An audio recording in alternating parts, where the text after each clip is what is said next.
Well, good evening and welcome, ladies and gentlemen, to the Tuesday night broadcast of the VRG Virtual Racing League. This evening, we're at New Jersey Motorsports Park running the Thunderbolt configuration. You'll note that it's a tech track, so we don't have quite the scenery that we usually do when we go to these tracks. Mostly just all about the racetrack. Still a laser smooth representation. It's scanned by iRacing. Be myself in the booth this evening. I'm also joined by Steve Ficacci again this evening. He's taking care of the family. He'll be joining me in a little bit. We're going to sit back and relax here as we watch this hour-long practice session here from 8 p.m. till 9 p.m. Then we'll be picking up from 9 to 9:30. Actually, that's going to be 9 to 9:20 for a 20-minute qualifying session. And then we're going to have a 40-minute race session here at New Jersey Motorsports Park, the Thunderbolt configuration. So we thank you for joining us out there in YouTube land, Facebook, wherever you might be watching us from. I'm your host this evening, Ian Wisman with the VRG and the Virtual Racing League. We thank you for coming out. We hope you enjoy the stream this evening, and we'll check back in with you here in just a little bit.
Taking a quick look at the point standings, we can see we have Darren Treacle and Ian Ditson up on top there, both tied with 126 points. Third place is Stefan Vapp with 117. Clark Orstrom, 112. Spencer Patterson, 111 points. Changed our scoring model for this season. We're going with an oval-like configuration, which awards points, 44 points, I believe, for first place, and then decreasing by one all the way down to 44th place. That way everybody has a chance to get some points when they're out there competing on track. It also allows you to climb your way back up that ladder a bit more quickly if you finish up towards the top of the grid there.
Riding along here with Jim Karamanis, the chairman of the VRG Virtual Racing League, out here this evening in his Ferrari.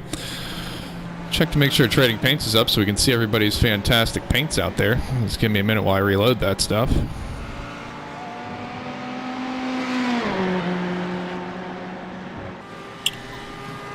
Managed to pick up a Windows update earlier today, which of course made things a little weird starting the stream up this evening, so apologies for the delay at the beginning there. But I think we have it squared away now.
All right, so we've gotten things squared away here in the broadcast booth, and we have Steve Ficacci joining us again here with me up here in the VRG VRL broadcast booth. Steve, thanks again for joining us. Pleasure to have you this evening. How you doing?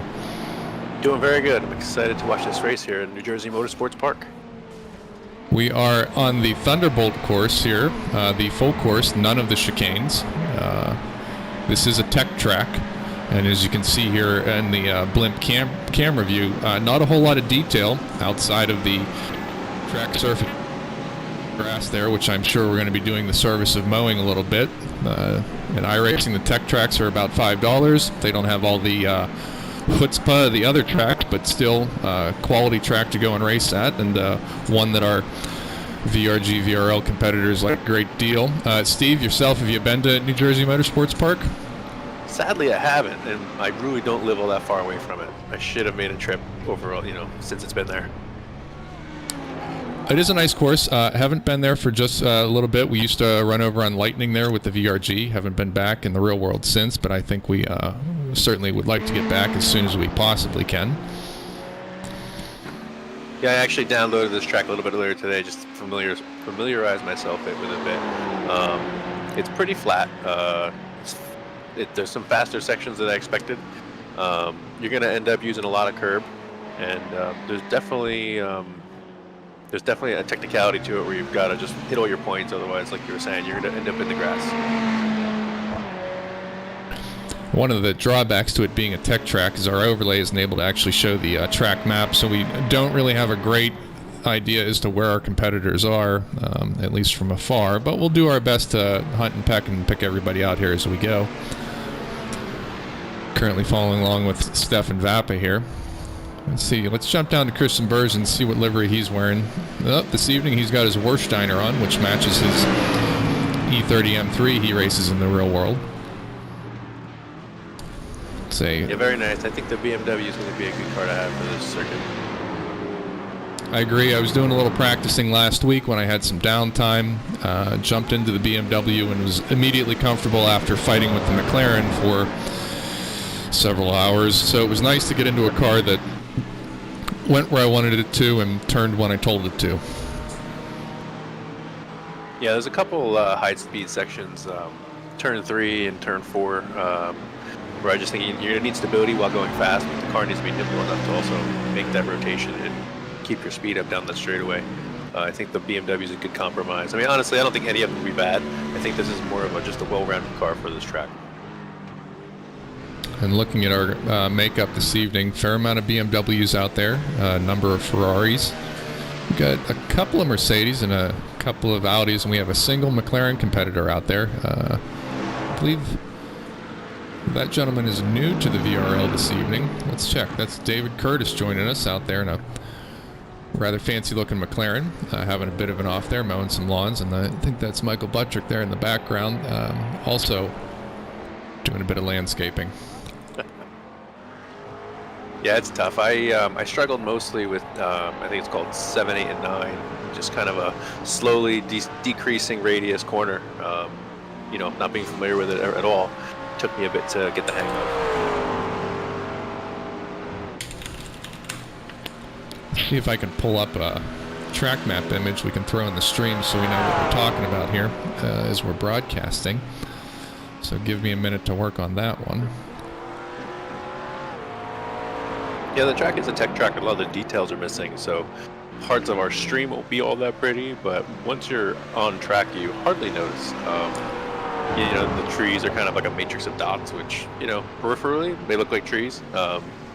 The biggest thing I noticed was there's a bridge at one point where it's also made up of a bunch of dots, but it kind of looks like a bridge. Yeah, I would think it'd be a bit difficult to find some, you know, visual references as far as hitting your braking points are concerned. I'd meant to get on track and have a bit of a practice last week. Unfortunately, wasn't able to. But we'll jump up real quick. I found myself using most of the curbing, you know, where the curbing would start and stop. I think there were 2 corners that actually didn't have curbing, which was a little bit confusing. And this track also doesn't have, you know, brake signs. Some have like a countdown, you know, 4, 3, 2, 1 kind of thing. And this track doesn't have any of that. So just going to have to use your experience and hopefully you put in enough practice. That innate racing ability we're all born with. Let's jump up front here to Ian Ditson. Well, he looks like he's in the pits at the moment. Maybe we'll pick up here with we'll go with Reed Shannabrook, who had an outstanding drive last weekend. Wound up finishing in, I believe, 3rd place.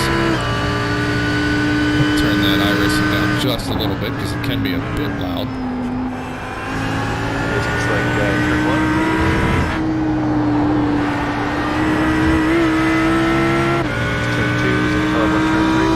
Fast corner, you can almost take it flat out.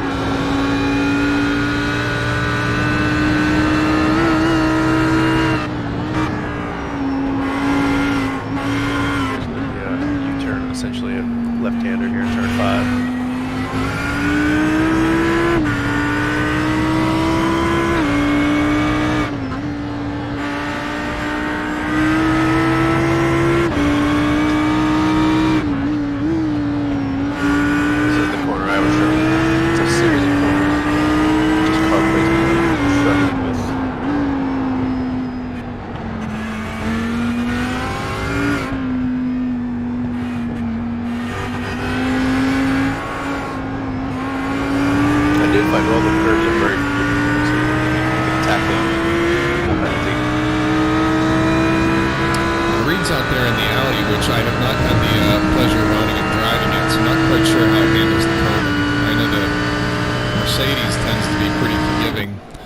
Most Mercedes generally are. But I've heard tell the Audi can be a bit of a handful. a bit skittish, probably much like the McLaren. Yeah, the curbing here seems more like it's just red and white painted runoff. It's pretty flat. I don't think there's any ribble to it, or whatever they call it. No texture to it. It's just smooth. So you can use almost all of it. I think there's one where it slowly increases in height. There was a right-hander, I believe it's turn 6. But other than that, I mean, you should be using almost all the curb if you can, and to the point of almost being on the grass.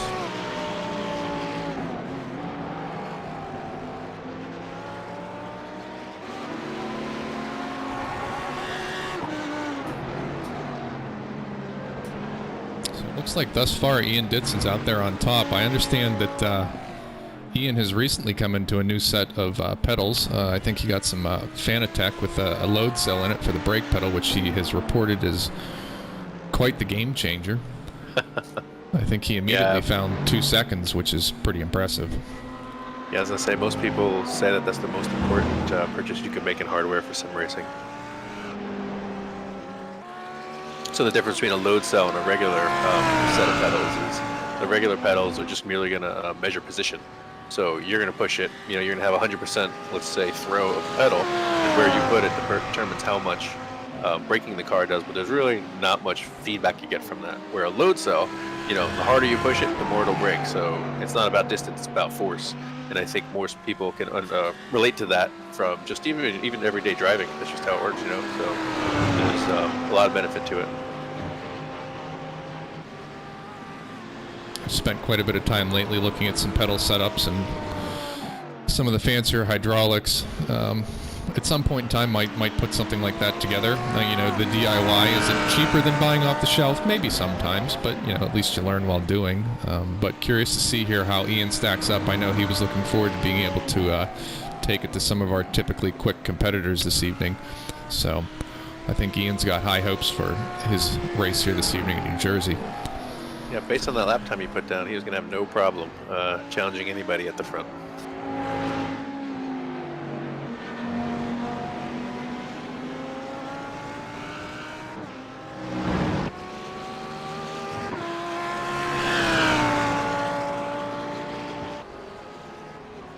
We have quite a large cluster of drivers in the 116s, which would be nice to see. Give us a good battle towards the front.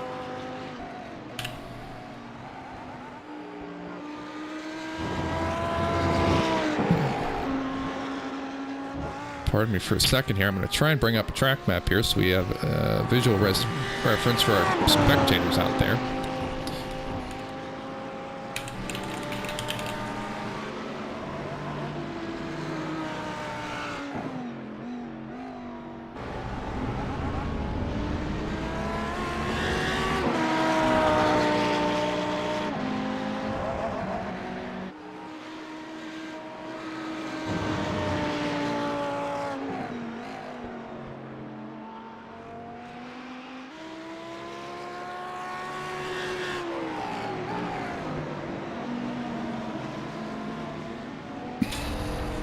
It's a little small. Probably should have aimed for larger. Yeah, so we can't read the numbers, but you get the point. I mean, the bottom left is turn 1. There's going to be 2 quick right-handers. And then essentially from that black line heading on the 45 up to the right, and then that next green line, that's almost a straightaway because the top point there, the hump there that you're going to go over, that's just a quick turn with a little lift. I believe that's probably going to be your fastest straightaway and also a very good passing opportunities at section.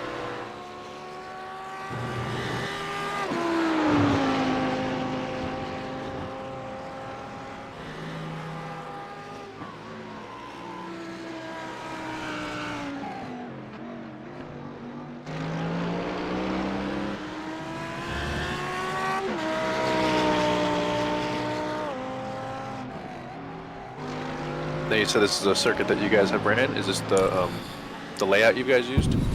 For the first couple of years at New Jersey, we were over on Lightning. New Jersey having the 2 courses, so we ran Lightning for quite some time. And then I think the last 2 years we were there, we went over to the Thunderbolt facility, which has quite a bit more accoutrement for the entrance. a bit bigger of a course there. Very well liked by everybody.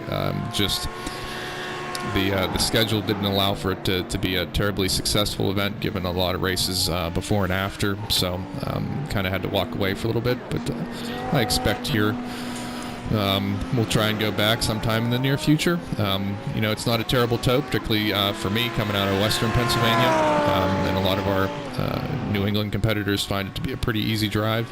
So someday soon we'll get back there.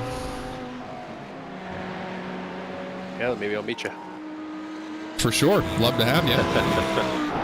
Yeah, I'm in North Jersey, so I'm only about a hour and a half, 2 hour drive from there. Oh, very nice.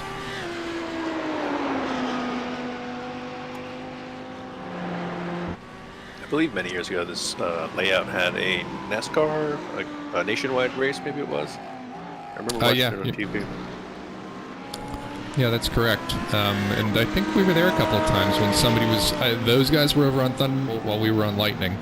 Made for a nice, spectator venue because you could bounce between both tracks and certainly get a different or a wide array of cars to watch race. Yep. Well, I see Darren Treacle has joined the server here. Looks back as if he's... McLaren. Back in a McLaren, and I have to applaud him on the Lowenbrow livery here. Lowenbrow was nice. One of those liveries that I loved as a kid. Just looks great on a race car.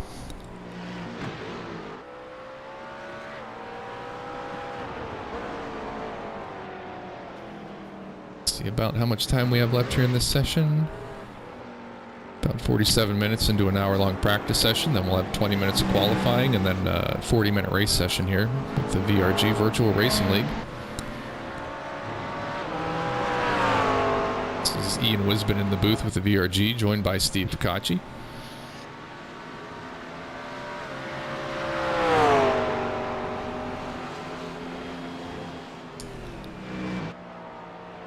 I know that Darren has been saying the McLaren was going to be a bit of a self-imposed handicap for him, as he's been pretty tremendous in most everything else he's gone out in. But he's trying to get a win there for McLaren. Maybe a bit of Lando Norris's luck this past weekend at Austria will carry over. And Darren will get the call from Ron Dennis, and he can head over to England and jump in a ride there. Yes, I'm very happy Formula One's back. I think my kids are too. Certainly always look forward to early Sunday mornings as a kid, getting up, watching the Formula One race.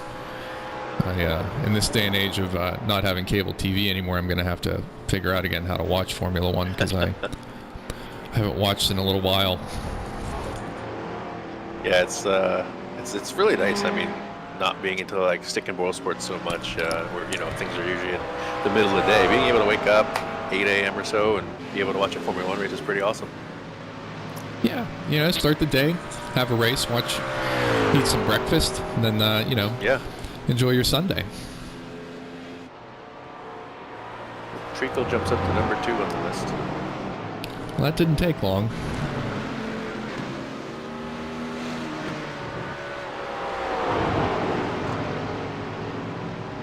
Darren going purple there in Sector 1.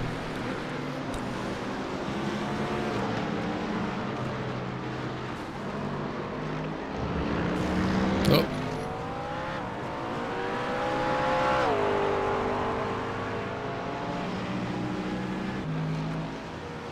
I expect he'll be a bit down on time due to that little mix-up there a couple of turns prior. Yeah, it's the last few minutes of practice. There's a lot of cars. There's going to be a lot of traffic. I don't know if he'll ever get a fully clean lap, but good race practice. I'm kind of curious about the McLaren, if the flames exiting the exhaust are true to life. It seems rather exaggerated. A lot of, yeah.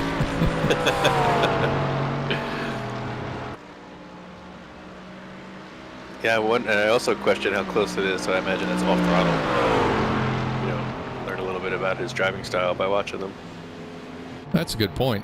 I don't know that the other cars have a tell nearly as obvious. Yeah, not at all.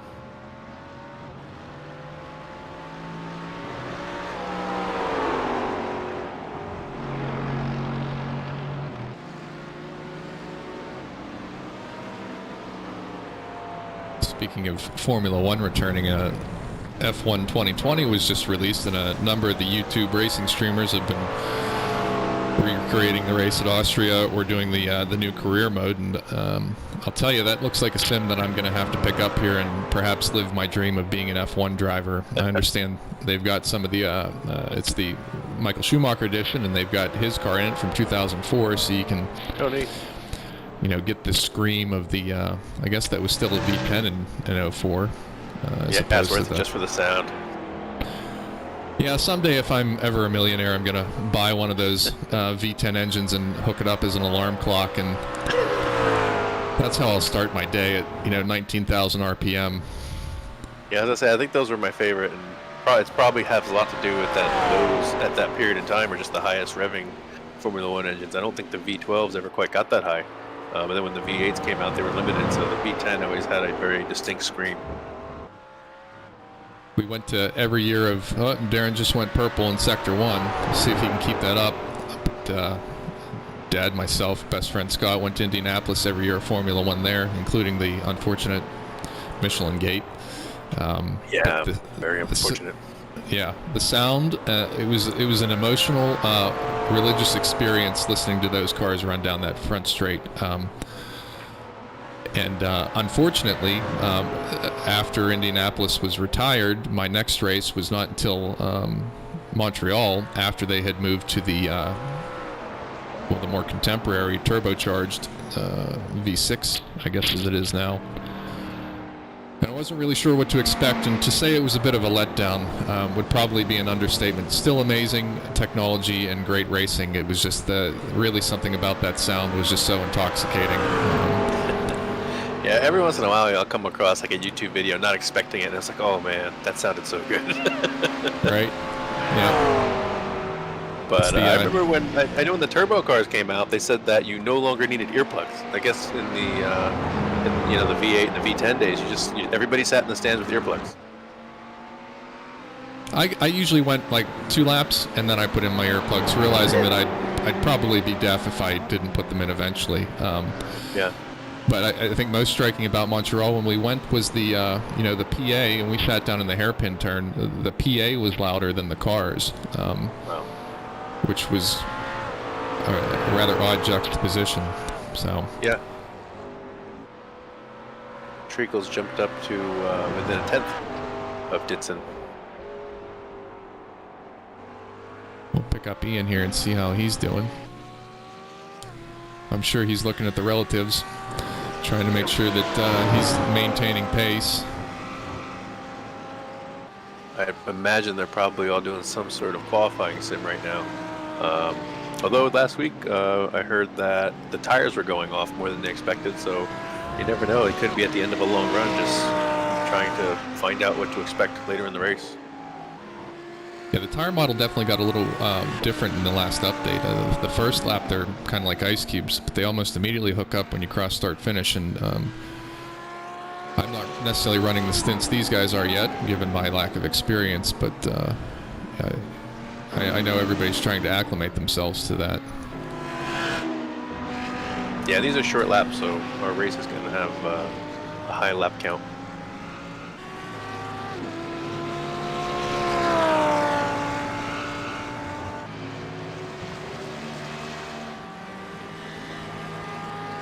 Yeah, it may have been the setup out here, but I found that in the lower speed corners, the car really liked to skate around. And there's quite a few low speed corners here.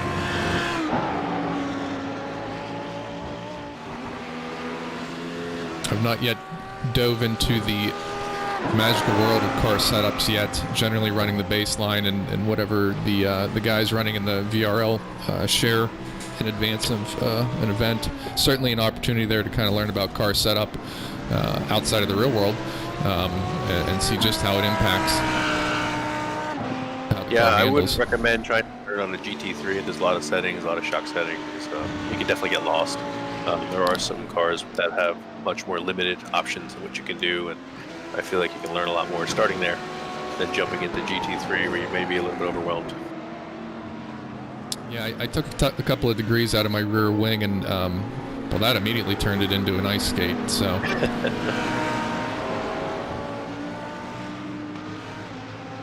Yeah, I think in these GT3 cars, the rear wing, while it is going to affect your top speed, it's more about balance. And you're going to want to keep that balance in low speed and high speed corner. You don't want to happen unexpectedly. Well, looks like Ian was last lap time about a half second off of where he was. We'll be wrapping up here in this practice session, just under 4 minutes remaining. Let's run down the timing towers. Who else we have out here this evening? Pick up with Steve Tenney here, who's joining us from BMW National Capital Chapter. Good to have Steve here. They, of course, run on Thursday nights. I believe this week BMW NCC is going to be at Sonoma. Whirlwind summer.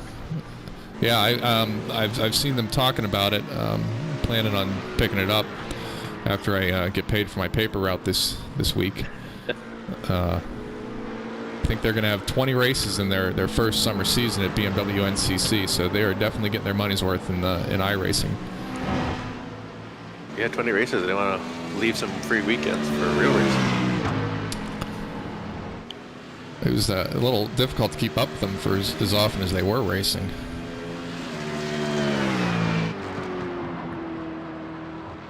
Got Mr. Fitzgerald here, out once again in his Golf BMW Z4. I don't know that Dave has really driven anything else yet in either season. Yeah, we talked about this other weeks, and the cars they're all very competitive. And if this is what he's comfortable with, it makes sense to stick. You know, no reason to throw yourself a curveball.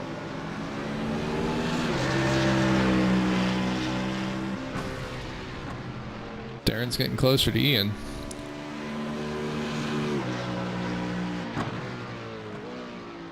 Yeah, it'll be interesting to see what happens in qualifying when they're both limited to 20 minutes.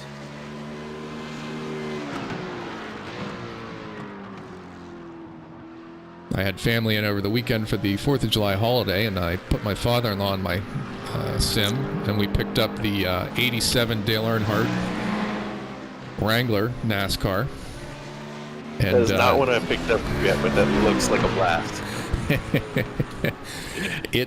We went out on, let's see, I had Charlotte, and then we did an AI race at Daytona, and I'm still kind of getting used to my direct drive system that I built.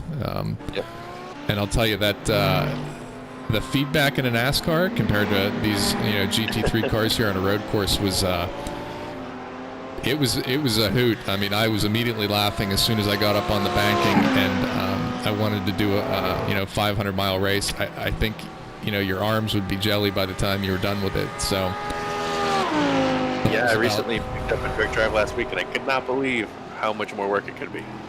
For sure, and I only had mine at about like 30 or 40% strength because my father-in-law was on it. I haven't yet cranked it all the way up to 11 to see just how strong it could be. I'm gonna pass on that. When I got it, the instructions said start about 50, and I was like, all right. Well, I hit a curb, and it damn near ripped it out of my head. So I was like, well, not 50. We're not doing that anymore. So I'm rolling around at about 20%, and even then, I get close to walls, and I'm like, oh my god, this might hurt. Yeah, that was one thing I made very clear was if you're headed for the wall, let go of the wheel. Yeah. Because it'll just rip it right out of your hands. But amazing the fidelity and the just the feeling of that. You get so much through the steering wheel. It was really a good time, and I recommend anybody listening, if you have been mulling over picking up the 87 NASCAR stuff, go for it. Whether you're a Bill fan or a Dale fan, I don't think you're not gonna regret it. Yeah, you're kind of one or the other, aren't you? I think so. It was probably a little intentional there. So we're going to be cutting over here to our qualifying session. That's going to run from 9 p.m. to 9:20. And then our competitors will be rolling out of the pit lane here in just a little bit. We'll see here. Stefan Vapp is first out, followed by Ian, Jim Karamanis. Wasting no time.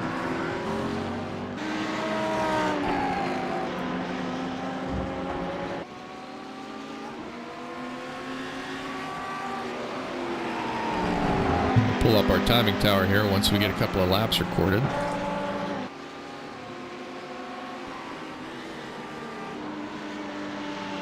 I mean, overall, the track I felt was fairly flat, but the little bit of elevation and where it's placed really creates some blind, unique corners.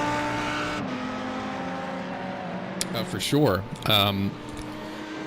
And it's funny, you know, you get your head in the right mindset, and you're driving a car, and you're paying attention to what's ahead of you. And I was practicing and racing at Mid-Ohio, and I found myself as I was coming out of the S's towards Thunder Valley, actually sitting up in my seat trying to look over the horizon, not realizing Are you it doesn't in really VR? work that way. Does it help?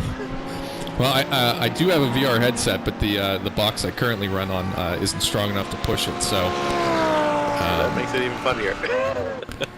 Gonna have to upgrade that tower here in a little bit and see if it's any different.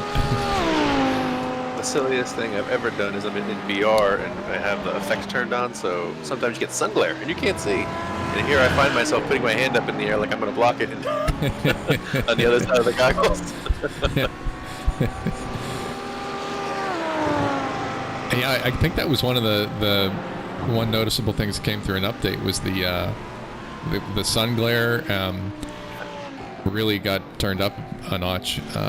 And it's not, I don't think there's anything to like change out your visor virtually so you can go to a shaded. Yeah, I think that setting's called HDR, which is pretty PC intensive. So if your computer is not up to it, it really can't push it. But man, it's like eye candy. It just makes everything look great.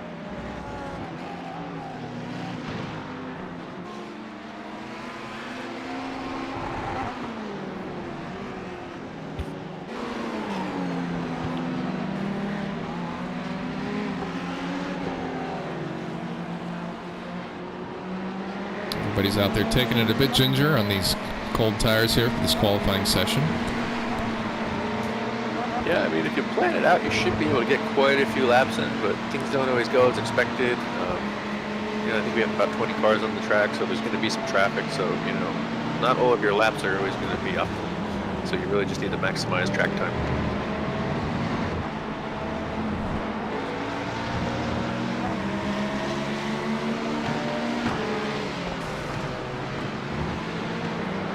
I know one of the things that we've been working with in the VRL, the mailing list, is proper radio etiquette and spatial awareness and point buys and things of that sort. Because we have some newer drivers with us more recently, and just trying to, you know, learn how to give a virtual point buy and get a feel for that. As we do have some rather experienced iRacers out there. Stefan, for example, has been in this for a number of years.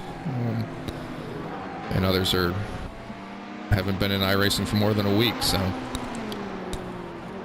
Yeah, it's also, you have hardware limitations. You know, some people are maybe on a small single screen, other guys on VR where they can look around, or some guys could be, you know, inside a triple setup where they have 180 degrees of view. I mean, it's just, everybody's doing something different.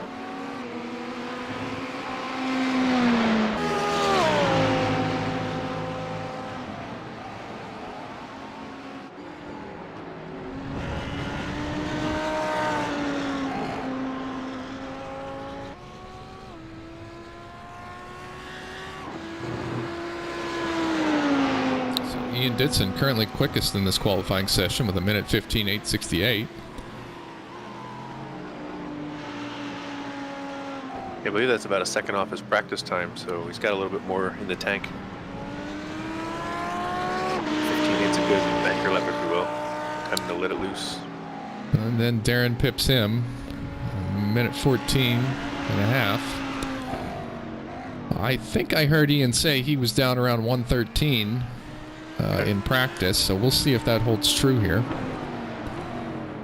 Yeah, I think the front row will be Ian and Darren, so it's just for glory at this point, I believe.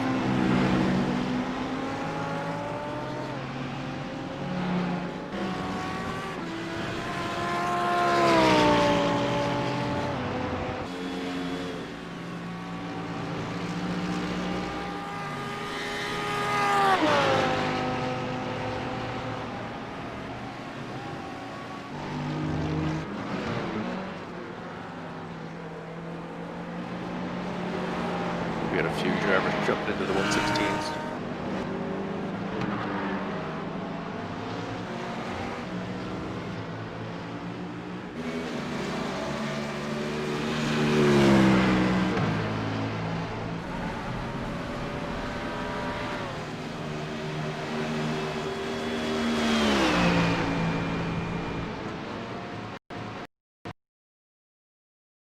Bit of a hiccup there.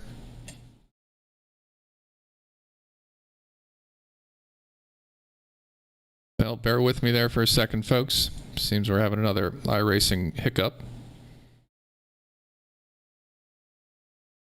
Yeah, I mean, every once in a while you get a little glitch, but I'm still amazed that we're, you know, I guess we're gonna have what 25 drivers or so here, all racing at different parts of the country, all on the same virtual track. I mean, there's a lot of data being transferred and shared, different servers and networks, and it's just still amazed that it works as well as it does. That's for sure. Now, it looks like iRacing has dropped me, so we're going to have to fire this back up once I can rejoin the session. So I guess this is where we fill the dead air here, Steve. So give me a moment on my side while I try to bring this back up. So we need a commercial break. We do. I'll work on that for the next time in the stream. We'll entertain sponsors, and we'll evaluate that for next week. See, there you go. We can become influencers, and then, Pusenfeld and all the other big sim racing companies can send us their stuff, and we'll review it. Yep. It'll be great. All right, so let's restart iRacing here, make sure we can get back in.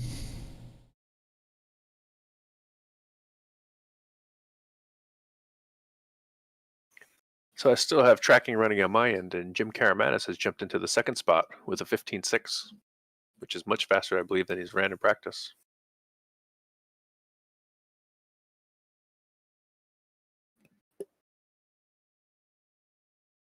Excellent for Jim. I know he's feeling out those that new Fanatec setup that he's got, and I don't doubt he spent some time this week in the sim getting ready for this. Plus, I think this is a track Jim knows pretty well.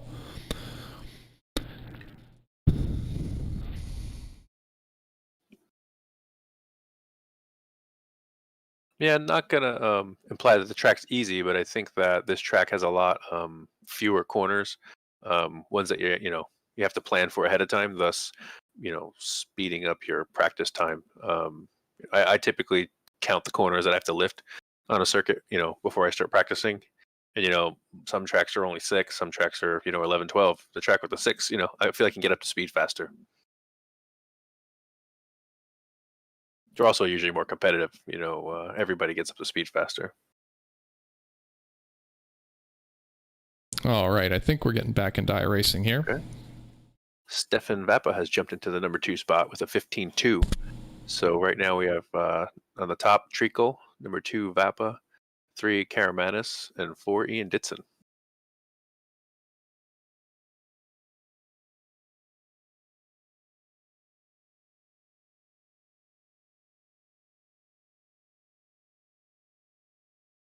And we should be back here very shortly. As we can see, iRacing is loading here on the stream. Again, apologies, folks, for dropping out there. Let's see if I can give the hamsters and the internet wheel some snacks and get a few more internet points here.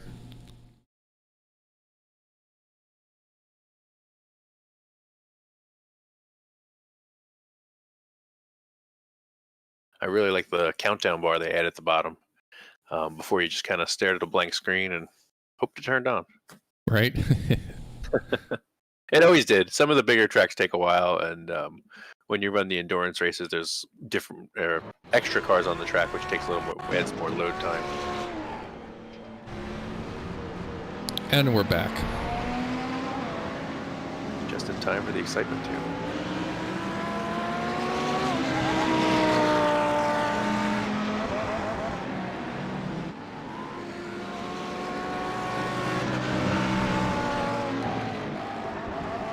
timings pick back up. I think we're all right here, or are we a little out of sync? I believe you're right on. Alrighty. Yeah, Ian Ditson has jumped to the number 2 spot while we were away.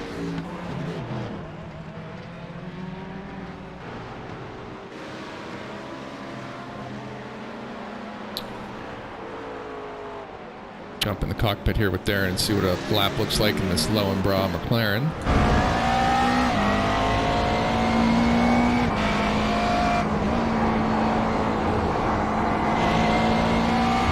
He's exiting turn 6, approaching turn 7, 8, and 9. This is a decreasing radius right-hander. Then he's going to have turn 10, which is a very important corner as it's going to lead you through the S's into the front stretch. Where I don't believe he's going to lift until he gets to turn 1.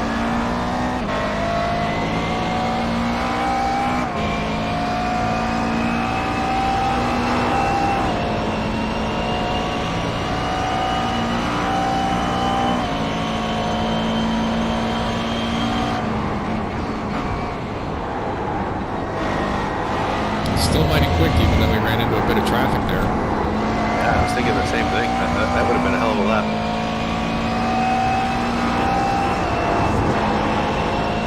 Yeah, just a tiny lift over that right-hander in turn 3.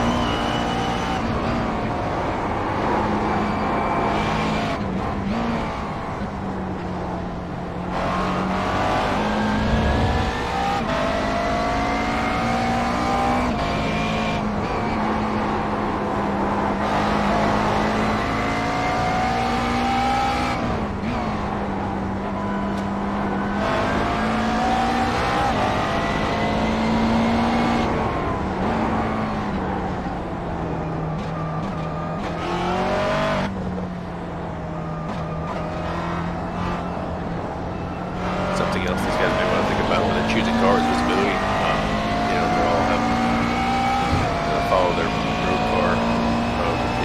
Lay out the side so the A-pillars, if they're large. In this car, you can see it's got roll bars inside. May block a little bit of your vision. They're all a little bit different where the seat position is. You may feel comfortable just being able to hear a different view in a different car. Oh, unfortunate there. I was just getting ready to change the camera. If I had done that, I don't think Darren would have had the shunt there. Alright, we'll pick up with Ian here in just a moment.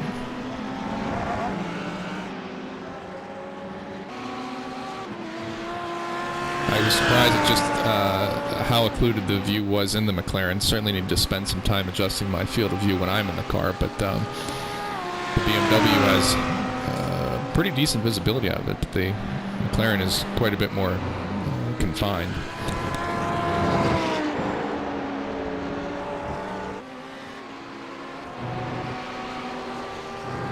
Yeah, several drivers have picked up nicely for qualifying. I think we only had 4 maybe drivers sub 116, and we have 7 now that have cracked the 115s at least.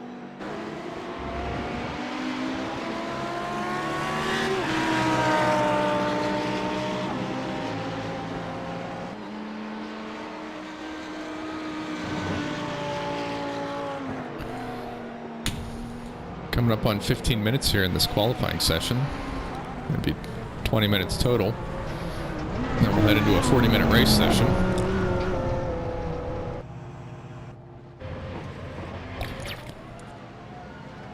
Of course, as I'm clicking around with the camera here, we're discovering all kinds of mayhem.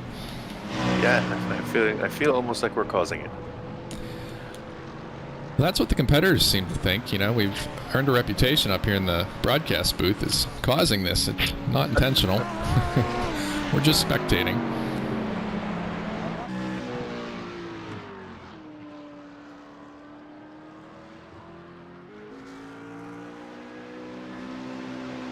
We had mentioned earlier about the drivers trying to help get out of the way and all, and it's tough. I mean, even some of the drivers who may not be as fast as the front runners, they're trying to set qualifying laps as well, and they're also probably struggling a little bit with some off tracks in here and there. So when they are on a good lap for themselves, they surely don't want to throw it away by having to get out of the way or slow down. Yeah, it is a bit of a tough balance there. and there's been obvious improvement since the first season here. The field has come along nicely in that regard, but it takes a lot of seat time, and even in this day and age, it's not always easy to carve out 6 or 8 hours to sit down in the sim.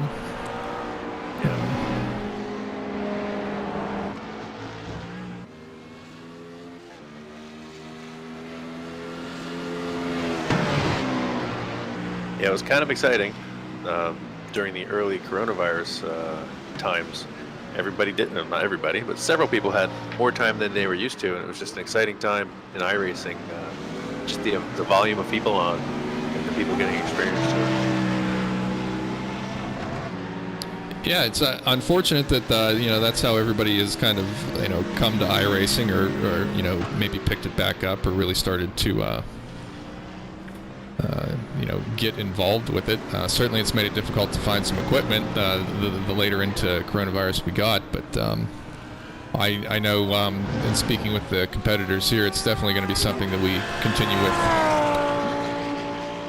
when the world goes back to normal, and certainly is going to be great for us in the winter months when it's super cold and snowing outside. Yeah, you don't have a choice.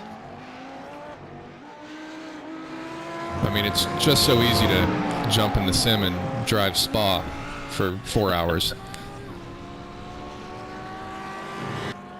Yeah, it was unique, I thought, for myself, is that, I've been watching Formula One for 10, 11 years now, and just to be able to, get not firsthand, but I don't know what you would call it, virtual firsthand feel for these circuits. iRacing prides themselves on the accuracy that they can achieve through the laser scanning, and to just drive these tracks and feel the bumps and know that those are the real ones and they're not fake, Mm-hmm. I did pick up Project Cars 2. There's a bit of a sale, well, actually a very good sale in Steam. So I think for $15 I picked up Project Cars 2 and basically all the additional DLC content, and took out the Castrol Jaguar at Watkins Glen.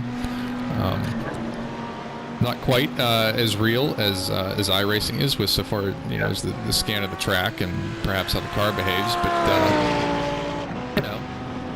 the novelty of being able to drive that car around the track like that, I can kind of squint my eyes a little bit, and it's almost like the real thing. It's kind of how I feel about those new Dale Earnhardt and Bill Elliott cars. It's we think that's kind of how it was, but we'll never get to go back, and nobody's gonna let me drive a 1987 NASCAR, that's for sure. So I can tell you the brakes don't work, which is probably I mean, the only time you need them is in pit lane, but you're coming off the banking there at 190 miles an hour to get that thing woed down to the 60 mile an hour pit speed limit. Whew. It's funny, watch a YouTube video and you see those old cars and you're like, how come they're only racing like in the middle of the track? And then you watch NASCAR today, there's they're 3-4 wide at time, and it's like, wow, they were doing everything they could just to stay on the between the fence and the grass. And that's absolutely accurate to my experiences. The steering was big.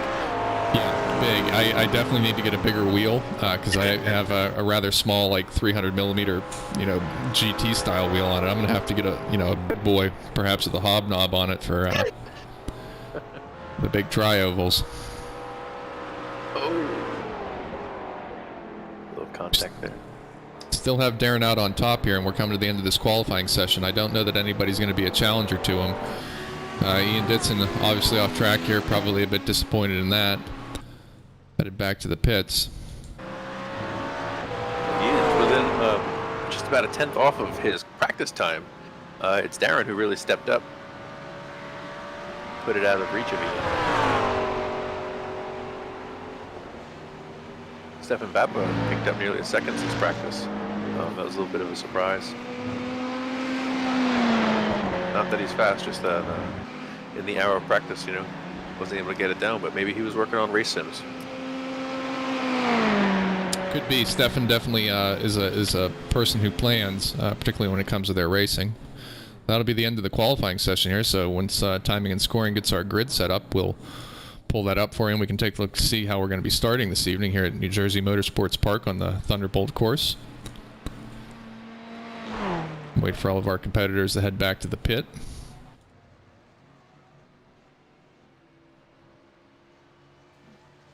We have a weather report in the YouTube channel here. Seneca Lake Weekly Weather Report up near Watkins Glen. Lake is a little rough. Sunset is average, but it's still 87 degrees out there, which sounds a whole lot better than the 90 plus we're currently dealing with here, at least in Pittsburgh.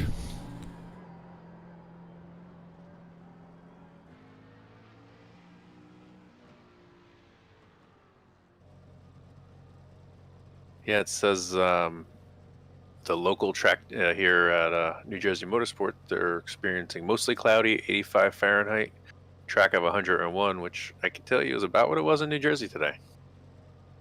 There you go.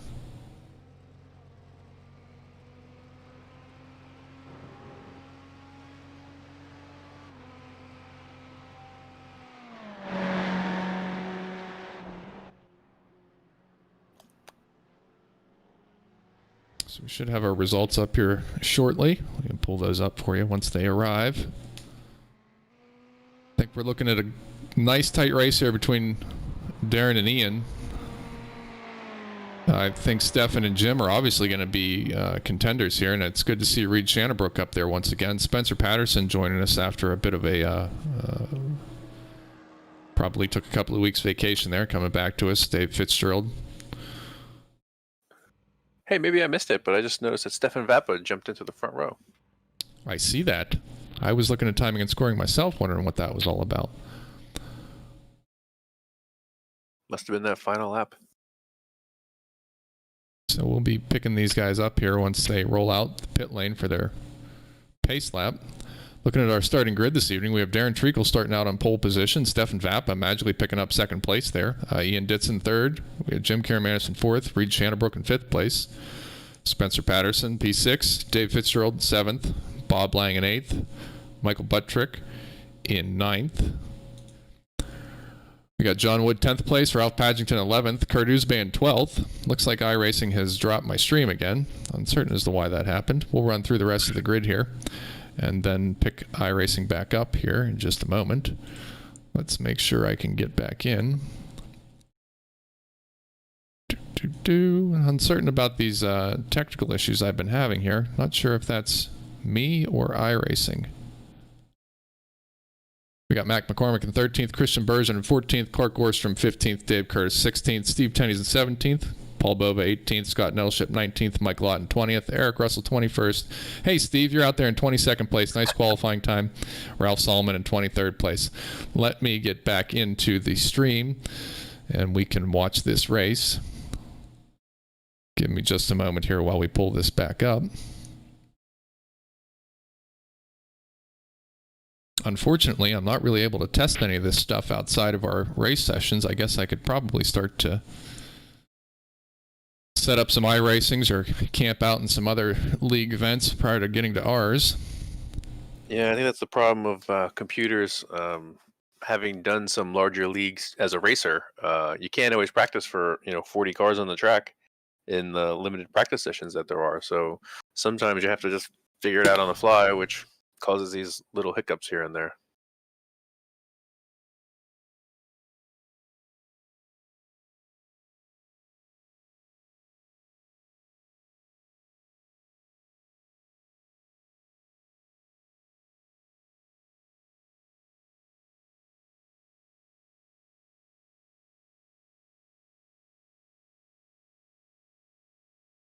Okay, shortly rejoining this race, perhaps already in session when we get back. What's it look like on your side?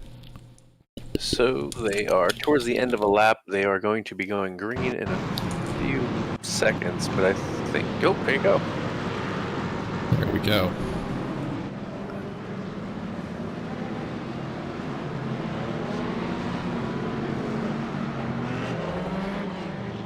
Yeah, I jumped into the blip view. It's a little bit hard to tell without any references of where they are exactly on the track. Oh, we got a few more corners to go. We're about halfway through a lap. Excellent.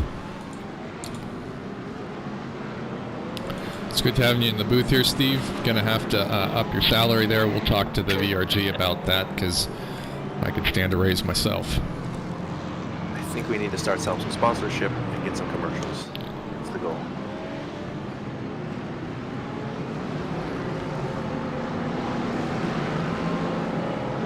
Now, looking at timing and scoring, it seems like things might be slightly out of order as to where they used to be. So probably need to pick that up once they cross the start-finish line here. So if the timing tower does not reflect the reality out on track right now, I apologize for that, but I think we'll pick that up here in just a moment. So we have the pace cars in, and we're going to be going to green lap here. See the lights up top there. They should go green here in just a moment.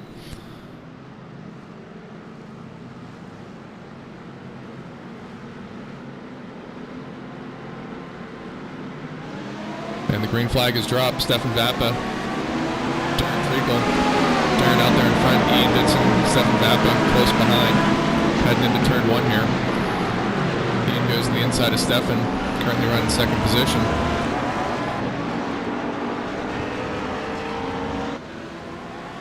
Looks like most of the field behind gotten through cleanly up over the hill.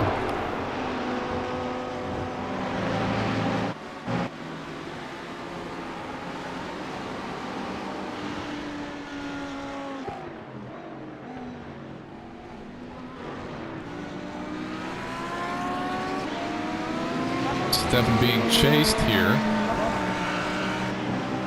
I believe Darren Treacle has put his car in the grass and lost a few spots. I believe you're right. Let's jump back to the replay here and see if we can pick that one up. We did. Got a little wide there and ended up giving it up.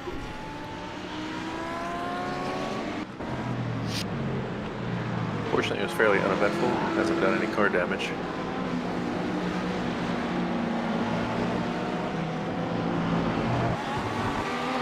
Back up top here.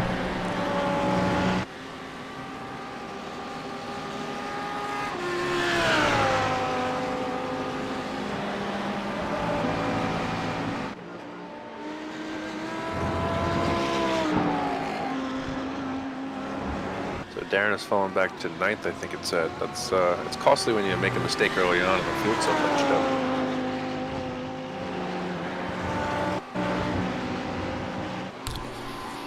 You see Stefan Vappa here is running in second place. I believe that's Reed Shannabrook behind in the Audi.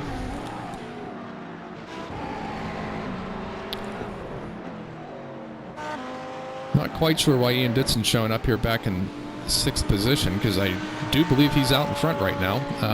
Yeah, I agree. Do you see the same on your side, Steve? Nope. No, mine's showing Ian on top and Stefan behind him, so there's something a little bit off with the tracker. Let's see.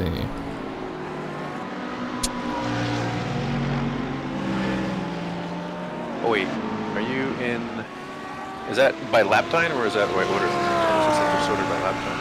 Oh no. It does look a little odd. Well, we can restart that and get it squared away out. Looks like it's filtering itself through now. Might have been a bit of delay on my side with the overlays timing feed. Anyways, let's jump back to Darren and see how he's doing. Fighting his way back up here. I believe he's already up to 5th.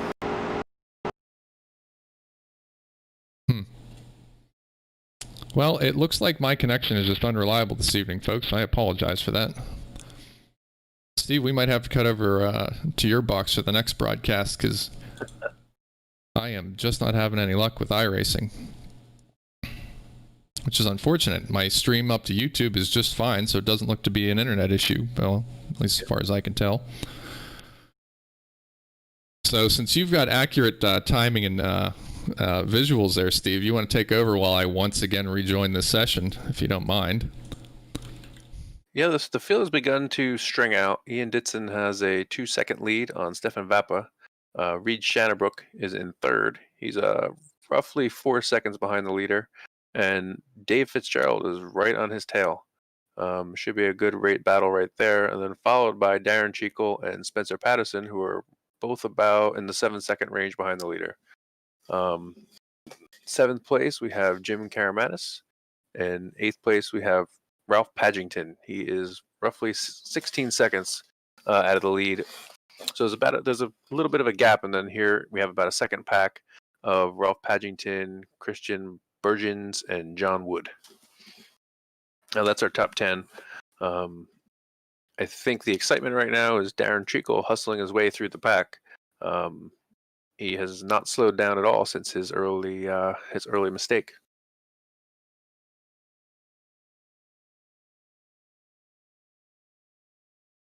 And on my side, I'm still fighting with iRacing here. So, apologies to those watching. I'm assuming the black screen, that's just what you're getting? Yeah, the iRacing session quit on me, so. Okay. And unfortunately, there we go.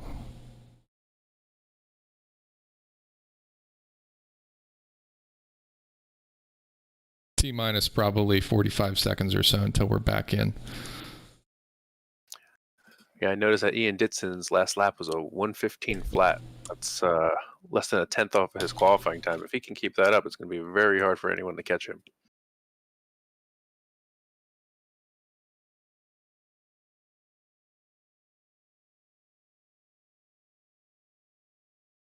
Yeah, I imagine that's going to be about the race pace of the front runners is the low 1:15s, high 1:14s.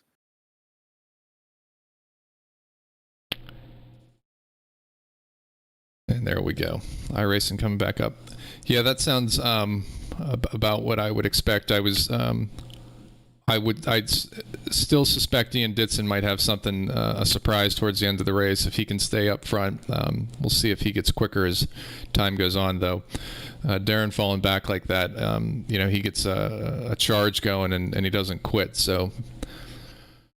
Yeah, he's running competitive lap times, but he is having to start working through traffic. So maybe when he gets through the traffic, he may be able to mount a charge and run back up towards the front.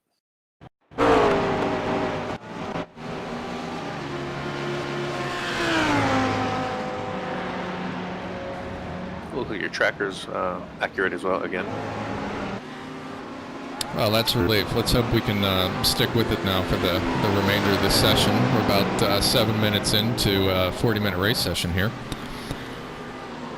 We'll pick up with our race leader, Ian Ditson. Now, as you can see there on the timing tower, Darren purple at a minute 14, 9:19. Yeah, super fast timing. He only made him about a tenth on the lead car. It's going to be a tough battle for him today. And the cars he's going to have to pass aren't slow. No, they've all been competitors, so this would be a challenge for Darren. I'm sure he's enjoying it, but, I would suspect maybe he prefers the flag-to-flag wins, but maybe he wants a challenge.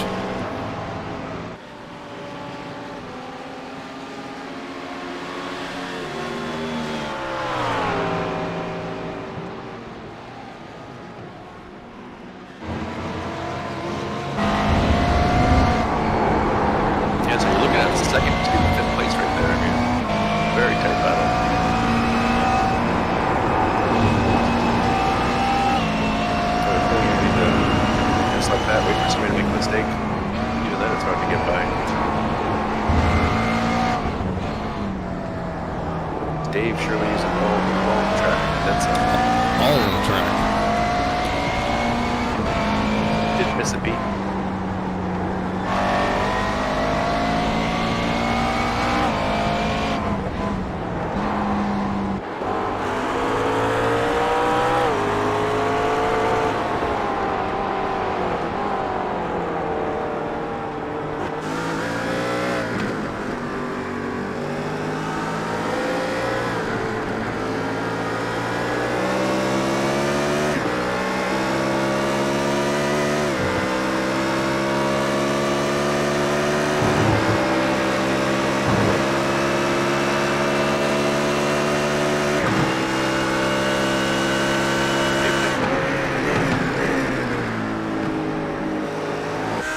Reed letting Dave know he's still there.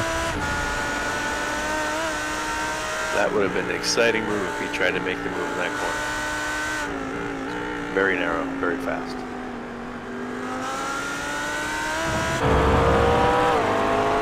And then Darren sitting back here waiting for something to happen up ahead.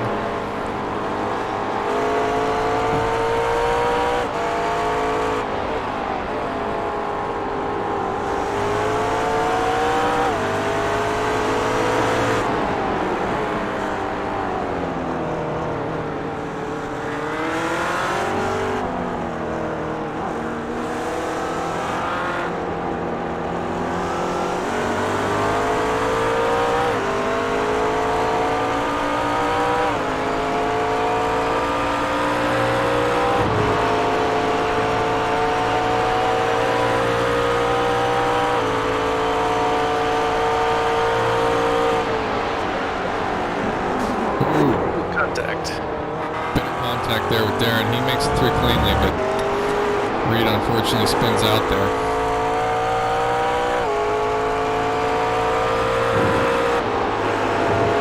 Yeah, Darren kind of lunged in there from quite a ways back. I don't think he was expecting the car to be there when he turned in.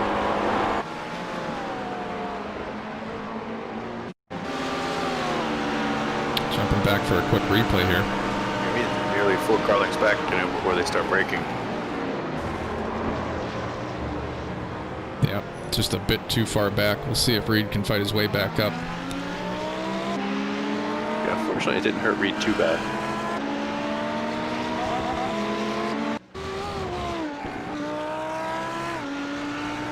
Still in 5th place there, about 5 seconds behind Darren.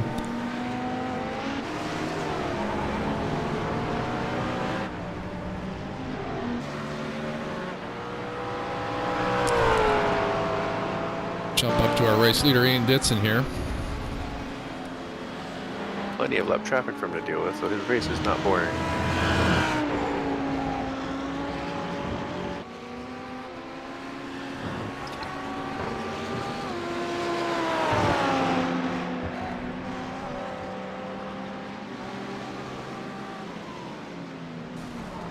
Oh, bit of a bump there. A little late on the binders, or a little nervous with somebody coming up behind. Looks like Stefan Vapp has lost a few positions. Looks like he had an off track. He's in the pits, I believe, right?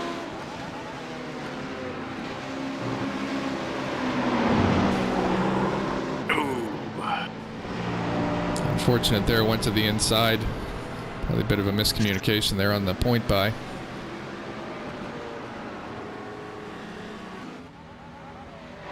And the pits getting a quick repair, or, well, maybe not a quick repair, but quicker than you and I could bang all that out.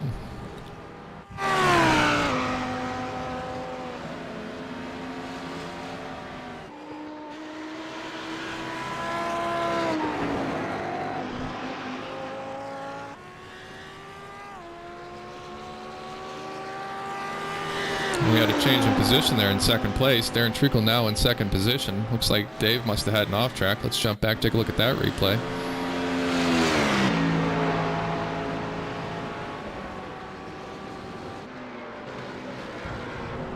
A little bit wide to turn 1, it looks like that is.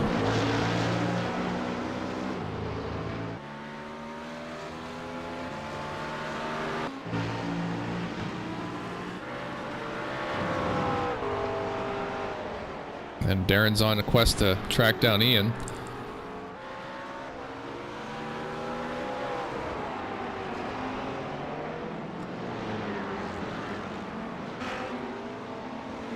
Yeah, I've been watching lap times, and they've the lead cars have all fallen off a little bit, but I don't think it's from lack of trying. I think it's just the amount of traffic and the things they're trying to get around here that's causing the lap pace to slow. Because if you look at the attitude of the cars, they're surely still hustling these cars.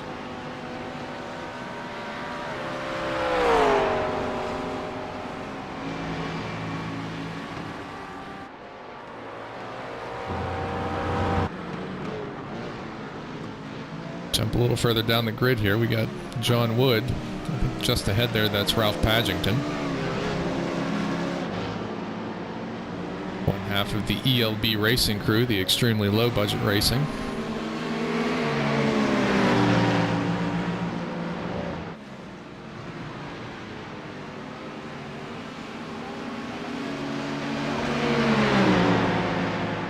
Mike Lawton there, I believe, in a Ferrari, changing out from his usual Mercedes-Benz. Yeah, and in the digital world, we can all be big spenders, can't we? We can.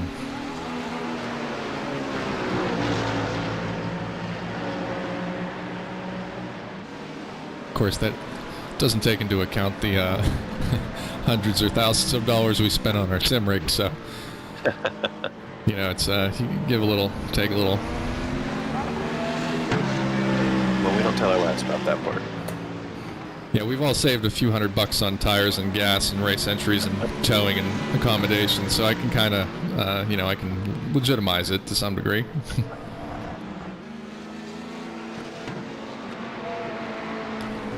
John having a nice race here with Ralph. This is about as close as he's been. Got to be getting ready to make a move here. Probably waiting till the front stretch if that's where he can do it. I mean, it's the longest, the fastest straightaway of the circuit. Doesn't really get the run out of that corner to be close enough.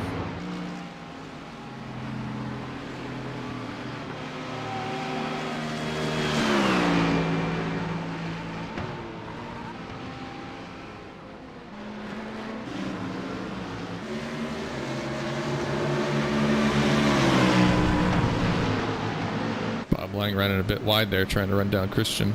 Christian seems to have lost his top here in the course of this race. I will say, as Bob was doing there, one thing that's difficult is rejoining the track when you're off course ever so slightly without completely screwing it up. It's a very ginger thing, getting it off the grass and back on the macadam.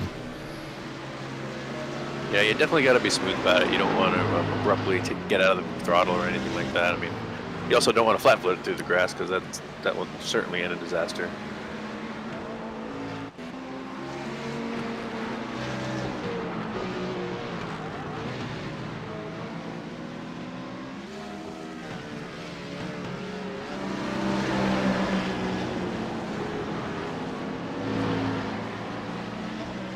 I think John got a pretty nice run out of there. If he can draft up, maybe we'll make a move here in turn one.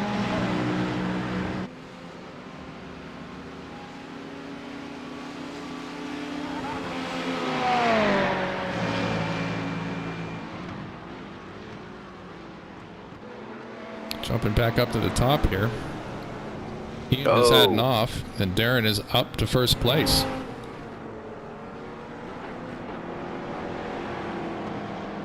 Pull up that instant replay and see what caused Ian to go off there. Looks like we had a back marker. Unfortunately, just ran a bit wide, bumped Ian out.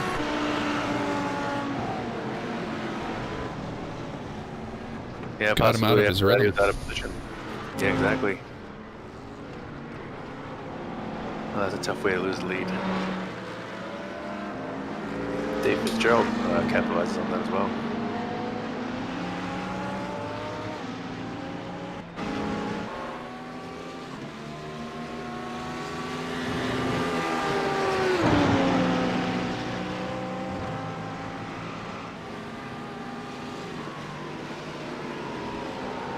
Ian definitely has the pace, so I'm sure he's going to be chasing Dave here and trying to make a move shortly.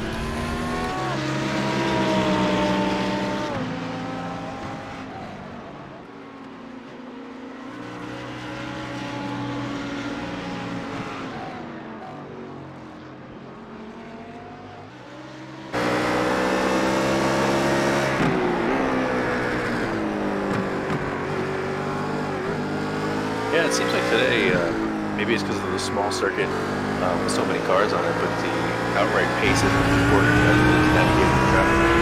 Yeah, aside from a safety standpoint, just from a time standpoint. Oh yeah, for sure.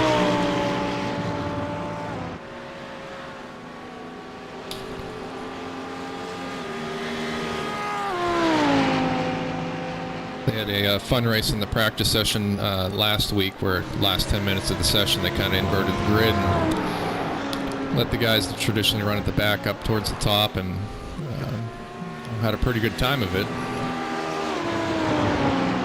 And it also served as some learning as far as, you know, working the radios and communicating where you're at. Yeah, I find that helps make the race go quicker.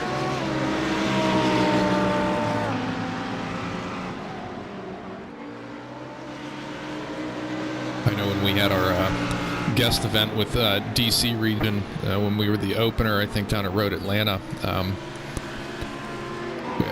the VRG guys were caught, and Ian taking that pass there on Dave on the inside. Nicely done there. The VRG guys caught a little off guard by the DC region guys, who are all generally pretty well licensed and experienced salted iRacers. It was probably should have scheduled that one for about a year later, after everybody you know, got their feet. Experience. Yeah, it was a bit of an eye-opening experience for the VRG guys, for sure.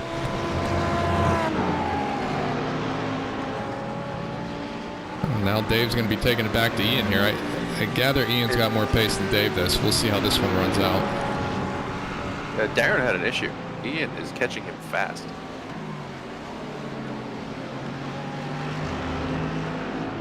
I mean, he's there.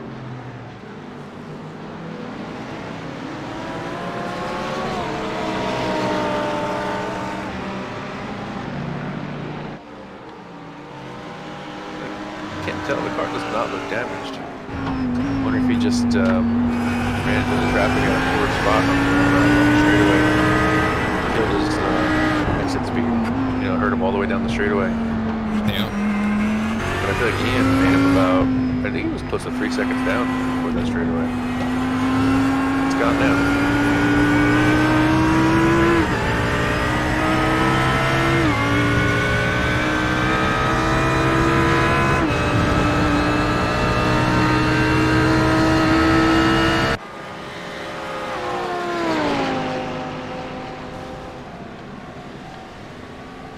Yeah, you can see he only ran a 119, nearly a 120 second lap. Several seconds off what he's usually. Whoa. I don't know if Darren has pets, but perhaps the cat climbed underneath the pedal box. I understand that that has often affected iRacers. Imagine if you're in your VR headset and Kitty jumps up on your lap. Or like Denny Hamlin, his daughter shut the TV off. Yeah, you get if he's in VR, the immersion is incredible. And I have 3 kids, and every once in a while, one will just come stand next to me, and you kind of know something's going on, and then they'll either touch my arm or say something, which freaks you out.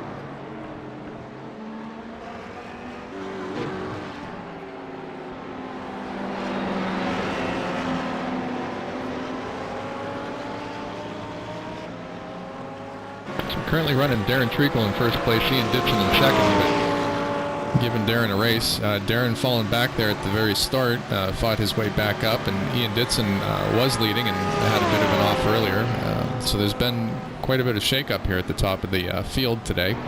Currently got Reed Shanbrook back there in third place, maybe looking to repeat his performance from last week. Dave Fitzgerald, who was up near the top, has dropped back to fourth here, and we've got Spencer Patterson rounding out the top 5.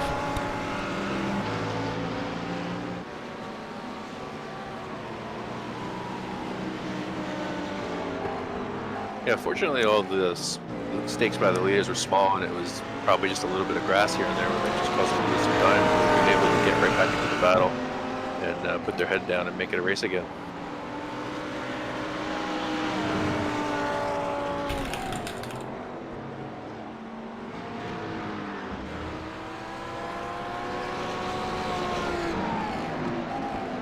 Interesting to see the different lines they all take through that complex.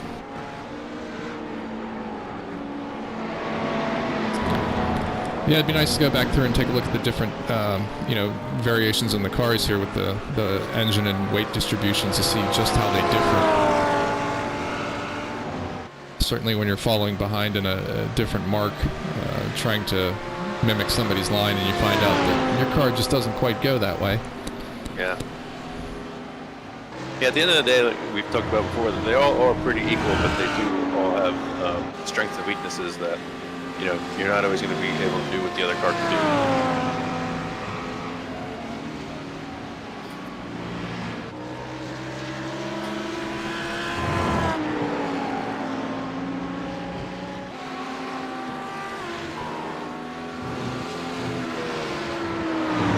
About 5 minutes into this 40-minute race session here in New Jersey Motorsports Park at Thunderbolt with the VRG Virtual Racing League.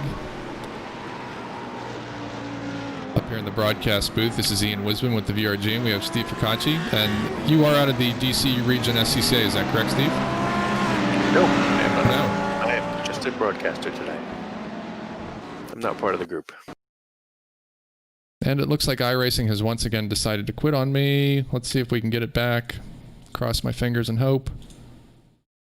No, apparently not. Well, I'm going to have a start talking with my internet connection here.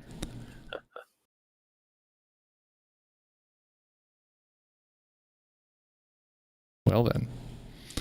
Well, Steve, we're going to pitch it back to you. You're going to, if you don't mind, if anything exciting happens there in the timing tower while I'm bringing this back up, I would greatly appreciate it. Yeah, no problem. So we have Darren still up front. Ian has fallen behind a tiny bit. Not a super amount, but not enough to capitalize on any mistakes just yet. There is some traffic coming, so things could change pretty quickly if they're not smart about getting around these cars. Behind him, we have Dave Fitzgerald, I believe. He is up into third.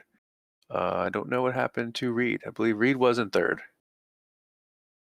Let's see. Yeah, we have Dave in third. I don't know how that happened. Behind him, we have Spencer Patterson in fourth. They're very close. They're only about a second apart on track. About 10 minutes to go.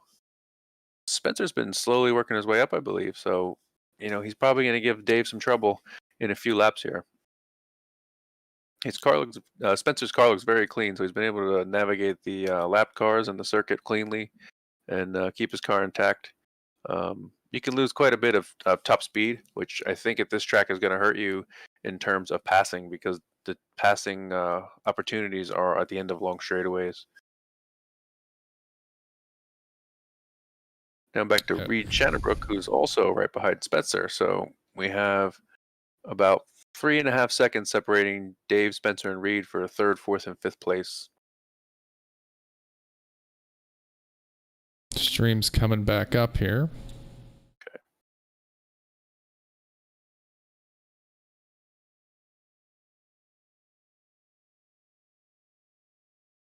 We've got our technical difficulties graphic up because apparently I'm going to need it, so we'll just leave that one as a default here.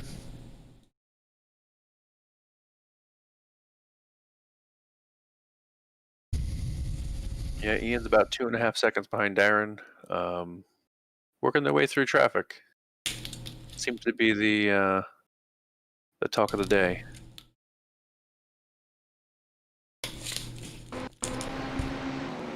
And it's really a short lap here, so there's not much you can do about the traffic.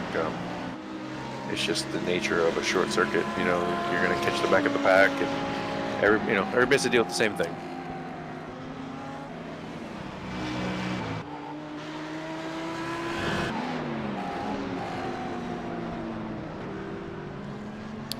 Up here with Jim Caramanis as he tries to run down Reed Shannonbrook here, who, to Steve's point, has fallen down a little bit.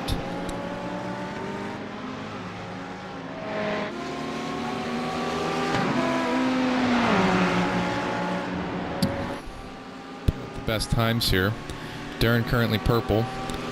Jim, Reed, and Mac McCormick here going 3 wide down the front straight. Mac backs off there. Let's Reed and Jim through. Reed able to stick with it there. Spencer Patterson was in this battle. He's fallen back. He must have had an off track somewhere.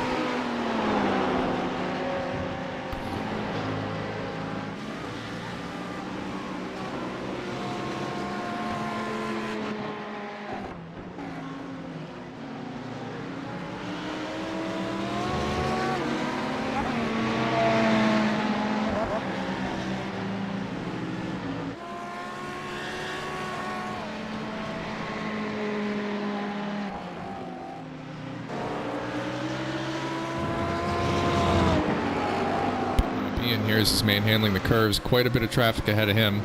Darren's just ahead. Ooh, it's a bad place to catch those cars. He had narrowed the gap down to Ian close to a second, but if you just see it, over 3 seconds now.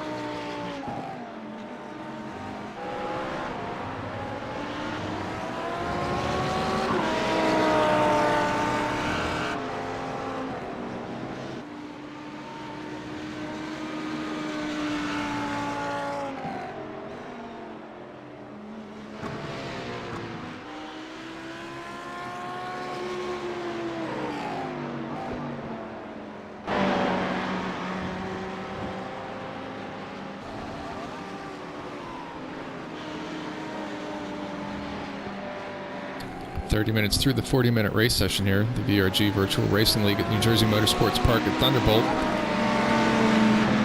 Jim Karamanis currently chasing Reed Shannabrook. I hate to give you more bad news, but I think we're 35 minutes in, so this race will be over before you know it. Hey, I appreciate you keeping me honest here, Steve. Season 1 went rather flawlessly, beginner's luck, I guess, and now we're here in Season 2, and I guess after you have an all-star rookie season, you got to fall off a little bit, so... A little bit of a sloppy, yep. I'll be calling Verizon tomorrow and upgrading my internet connection to a gigabit.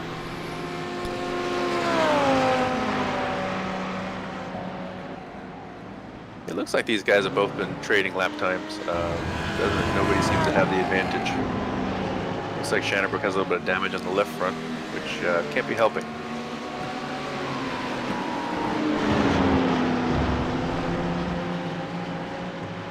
The Audi does seem to be a bit of a tank.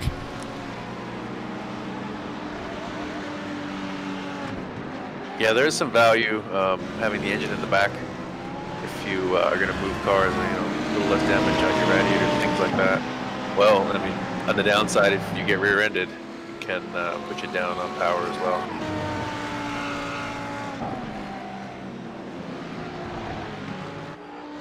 Jump up front here with Ian and Darren. 3.5 seconds here behind race leader Darren Treacle after Darren fought his way back up through the grid. Yeah, impressive drive from him today.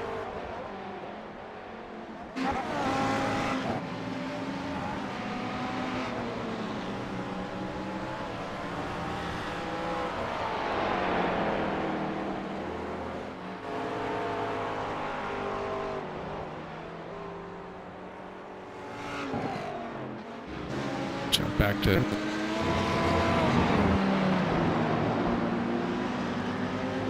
right along in the cockpit here for just a little bit.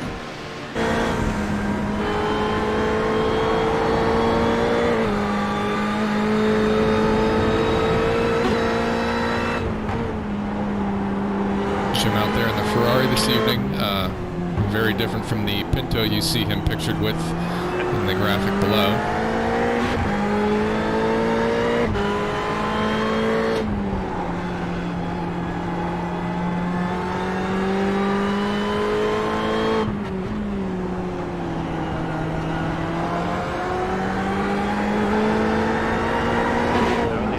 Left car. I'm sure the radio chatter is quite colorful at the moment. Yeah, Jim's there now. Good drag race to turn 1. I think Jim's got the edge.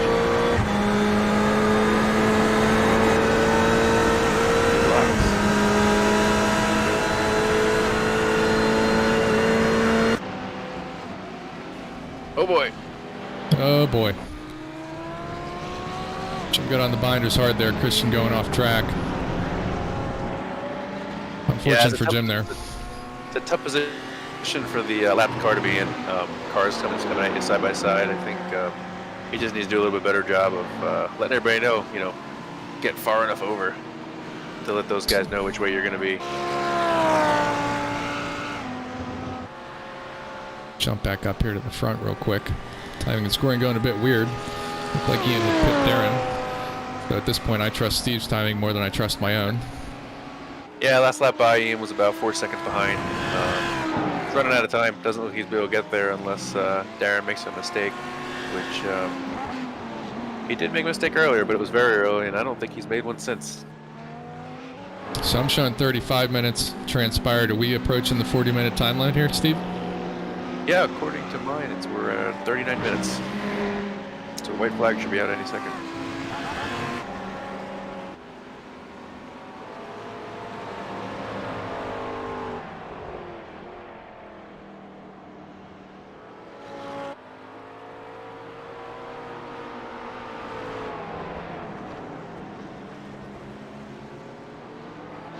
Looks like Darren's going to take this one. Don't think Ian's going to be able to mount the charge here unless something unfortunate happens to Darren. I don't think the damage in the left front there is going to be enough to slow him down. Jim Karamanis and Reed Schannerbrook side by side. Looks like Jim finally got by. I don't think Reed's going to let him get too far though.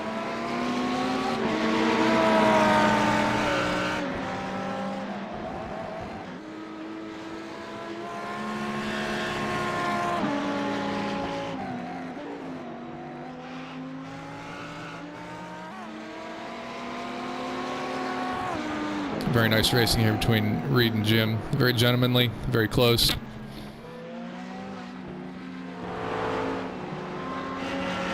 Yeah, I think after 40 minutes, neither of them want to throw away a good finish.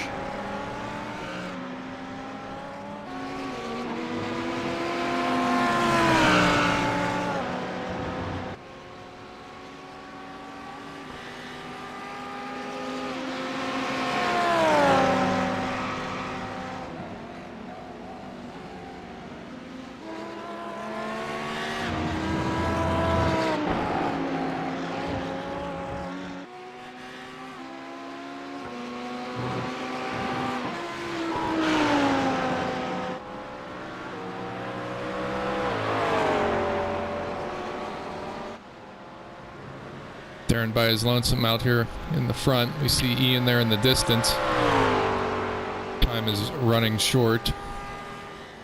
Yeah, maybe my timer is off. Maybe yours is correct. Well, we have just under 3 minutes then for Ian to get it done. But that's plenty of time for Reed and Jim to probably trade places here one more time. At least I'm sure Reed's hoping for it. Yeah, I believe that's the closest battle on track as Ian's still about 4 seconds behind Darren.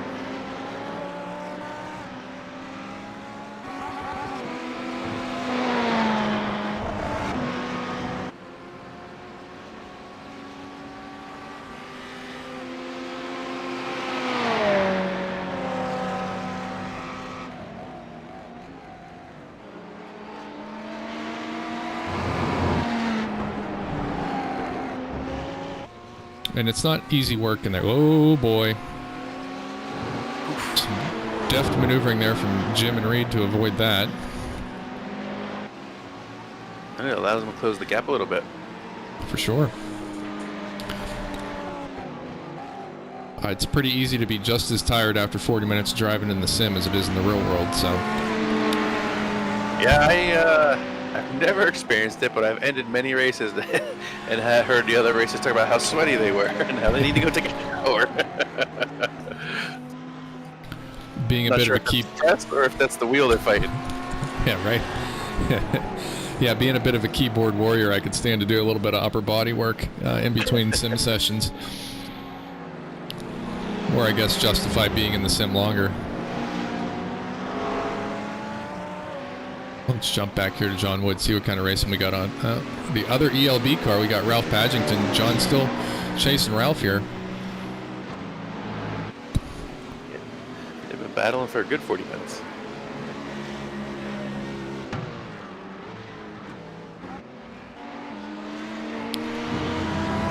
I think Reed realizes time is short here, so if he's going to get Jim, he's going to have to make a move here shortly. According to my clock, we got 39 minutes, 30 seconds transpired in this 40-minute race session, so we're coming up to the end of it here. Whoa, boy. Whoa. Okay. Jim collected an unfortunate spin there. Couldn't avoid that one. Reed's going to pick up 4th place there, though I think Jim did return to track. Yeah, that's unfortunate. Position. We'll jump back up here with the race leader. Catch him as he comes around, perhaps to the race finish. Ian just behind. He's closing it up, 2.5 seconds, separating 1st and 2nd place.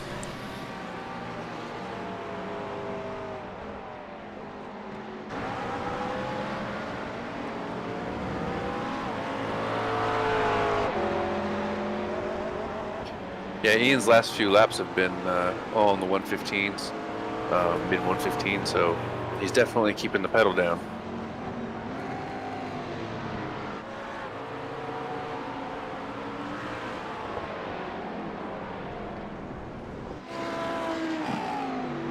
Ian managing to navigate through that traffic that was piled up there. Yeah, that's frustrating, and it's hard to, when time's running out and having to exercise patience like that. Stretching it back out to almost 4 seconds there. Checkered flag is out. This should be our race winner, Darren Treacle, coming around. I think he's going to touch the brakes there a little bit. He's going to give it to Ian. Or did he just run out of fuel? Wouldn't that be something? That's probably not impossible. Yeah, I wonder if he was trying to manage the gap at the end of the race there. Could be. So your race winner, Ian Ditson. Darren Treacle jumped out of the session there, finishing in 2nd place. Dave Fitzgerald coming around to pick up 3rd. Reed Shannonbrook here is going to pick up 4th place after an unfortunate incident with Jim Karamanis taking, unfortunately, disrupting that great battle. Sometimes that happens in racing. Yeah, it's tough to have something like that happen so late in the race. I mean, those two guys are racing very politely to each other. We'll pull up our official results here once timing and scoring gets those over to us. Christian Bergen here, limping home in a rather heavily damaged BMW Z4 GT3. I think we got Paul Bova out there. He'll be coming around as well. Lots of souvenirs out there on track. Apparently a number of hoods, fenders. Yeah. Corner workers will be excited. A couple of Ferraris. All right. So we'll wait for timing and scoring.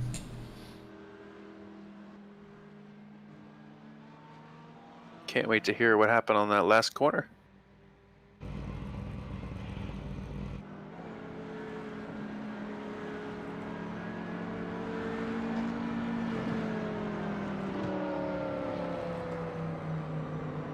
And here are your finishers from tonight's VRG VRL at New Jersey Motorsports Park, the Airfield Classic at Thunderbolt. Race winner Ian Ditson. 2nd place finisher Darren Treacle. Uncertain what happened there. Darren got off of it just before the finish line, so perhaps he ran out of fuel or conceded the race to Mr. Ditson. 3rd place finisher Dave Fitzgerald. 4th place Reed Shannonbrook. And 5th place Ralph Padgington. Excellent racing there between Reed Shannonbrook and Jim Karamanis. Unfortunately, Jim ran into some moving chicanes there towards the end and wound up dropping back to 10th place. Pretty exciting stuff and an excellent drive from our race winner, Darren Treacle, this evening, Steve. What were your thoughts on this evening's race? So this is my 3rd race, I think it is, and I'm really impressed. The level of driving has improved, and I know there were some incidents that we wish didn't happen today, but it's a tight course and there's not a lot of room to escape danger. So considering the difficulty of the circuit today, I think overall it was pretty good. I agree. It was exciting stuff to watch. We'll pull up our points here in a moment, assuming that's all still sane. We'll worry about that later. Okay, anyways, those of you watching at home, we're going to jump over here to the broadcast booth real quick, see who wants to join us for a post-race interview here. We got a number of competitors in the lobby, so if you'll bear with us for just a moment, Steve and I will be right back while we go and bring our racers into the broadcast booth.